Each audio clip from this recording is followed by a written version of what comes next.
Well, I went to see Nicola Sturgeon today. In fact, I went to see the whole Scottish Cabinet. They had a meeting in Midlothian. They have meetings around the country, allegedly, to listen to people. And I went along to one of them. And I got to ask a question, which at least proves that the questions are not rigged. If it was in any way rigged, I wouldn't have got near the microphone. But I got a chance to ask a question. And this is what I said. I said, the Scottish Government's been on the defensive over the last few years because people suggest that they're seeking increasing state interference in family life, for example, through the named person scheme. I said, we've now got this smacking ban being pushed forward by the government. I said, polls clearly show that the majority of the public are against it, but the Scottish Government thinks they know best. The Scottish Government thinks that they know better about how to bring up kids than the parents of those kids. So my question is, why is it? Why is it that you think you know better than kids' parents? And I said, if you don't mind me saying, I don't think it's going to wash if your answer is, well, actually, we don't think we know better. Because if you didn't think you knew better, you wouldn't be supporting the smacking ban. So you really need to explain why it is that you think you know better than kids' own parents. Let's see what Nicola Sturgeon had to say. But what the proposal does is simply give children the same protection in the law against assault as adults already have. In how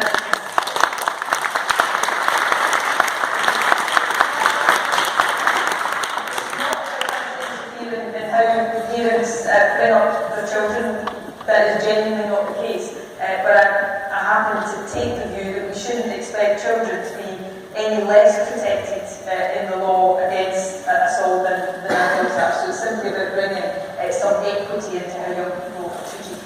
John, you might want to add to that, and then if you can take... Well, you can see there, Nicola Sturgeon got what was probably the biggest round of applause of the afternoon. That's quite interesting, isn't it? I felt there as if I was the one saying something so unusual, so outside at the extreme of the political spectrum. Whereas what I was saying is the majority of opinion in Scotland, and yet you feel as though you're the odd one out. That's not the only issue where that happens. It's a really strange phenomenon. So she said it's not about interfering with how parents bring up their children. But that is just simple, straightforward, factually, objectively wrong. That is absolutely what it's about. It's about interfering with how parents bring up their children.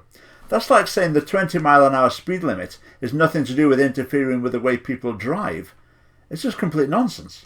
So just to say, I meant to record the question, but fumbling with the microphone and my phone, I ended up not doing it properly. But anyway, so how did Nicola Sturgeon react? She said this is about equal protection from assault. Whoever drafted the current legislation and put in this term justifiable assault, that just sounds to me like they rigged it. They worded that deliberately to make it so that this could easily be overturned and it's just ripe for a smacking ban at some point in the future. But smacking kids is not assault. In the same way that picking up a toddler who's running away and putting them in the car and taking them home isn't kidnapping. Confiscating your kid's iPad isn't theft. So what Nicola Sturgeon offered here is just semantics. Slap a hysterical term on it and that's it. That replaces any sort of logical argument. So she's now handing over to John Swinney to back up her case. Let's see what he can come up with. Thanks, the only point I have is that members of Parliament have the obligation to make the law in certain defined areas within Scotland.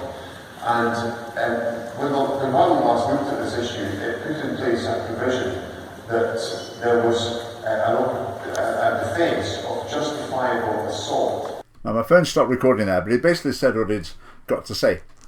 So he started with a preamble of just sheer waffle. Members of the Parliament had the obligation to make laws in different areas in Scotland. What's that got to do with this? But then again, he was back to the justifiable assault. I think in Scotland we need to create a new addition to the list of formal fallacies, something called, argument from hysterical language, because it seems quite a favourite in Scotland. Now in this context, there's no chance to come back again. If I'd have had another go at the mic, I'd have said, thank you very much for what you said. Could I return to my question, why do you think you know best? Because they didn't even begin to answer that question. Right, how about the rest of the event? One chap stood up and said that his house was very cold in the winter. So the cabinet members said, there's various things they're trying to do to help with that sort of thing. Someone stood up and said that all the police stations are closing and there's no police on the street. which may be slightly overstating the case. Humza Yousaf's response was a politician in action. He didn't say, yes, we're not doing very well with that. He said the police are aware of the problems. He said, I was talking to the chief police officer or whatever just the other day, and they're very much aware of this problem and they're working on it. So not taking any responsibility at all, just saying to this person, I'm on your side and I'm trying to sort the police out as well, even though the Scottish Government has been in charge of the police for years and years and years. People ask things about the health service. Again, anything about the health service, waiting lists or whatever, it's quite easy for the government to reply and say, yes, we're aware of that, we're working on this, we've got targets, etc. I mean, it's quite tame to deal with. One of the young people put their hand up and said, my mum says, she's a teacher, she says she thinks teachers need to be paid more. So John Sweeney said, yes, we're working on that, we're trying to sort that out as soon as we can, so you can tell your mum that. Okay, it's all fairly tame. Another one of the young people from one of the local schools asked them about net neutrality. And that stumped them a bit. They weren't quite sure who was going to answer. Eventually Fiona Hislop answered, and it was quite clear she didn't know what was meant by internet neutrality, so she waffled away about various things. So I'm sure she'll be doing a bit of research about that tonight. So the front third, maybe even going on half of the auditorium, was devoted to school children who are obviously put at the front, not because they were small. I mean, there's 15 and 16-year-olds. They obviously get priority. Lots of opportunity in particular for them to ask questions. Afterwards, Nicola Sturgeon having selfies taken with lots of the children, young people as well. I wasn't quite sure what to make of that, having these children brought in en masse to this event. Now, you could say this is very educational. They're seeing democracy in action. They're seeing the government in action, and that's very valuable. Well, sort of. Another way of looking at it is today's event was a bit like a question time programme on the BBC, only instead of having people from different perspectives, every panellist was from the SNP. And then you bus in school children to listen to it. How much of this exercise is actually listening?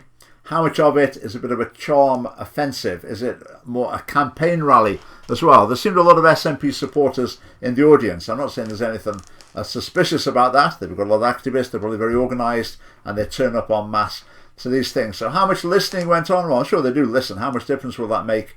I think very little.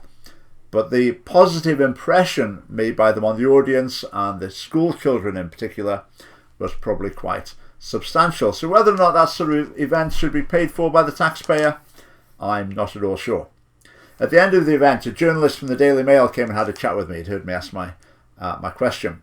And I was really the only person who asked a hostile question in that sense. I'm the only person who asked a question that showed a different ideological position from that of the government. Now, I said to this journalist, I said, you could say that part of the reason I came was that the Scottish Government needs to get used to this, because it won't be too long before they have family party MSPs in Holyrood and they'll be facing this sort of scrutiny all the time.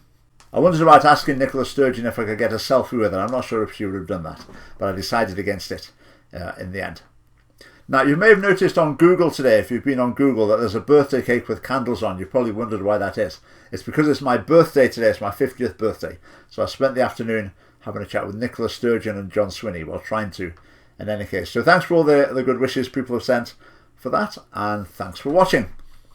Do subscribe to us on YouTube. Our next video is going to be about another sock puppet charity that's for the bin in our manifesto.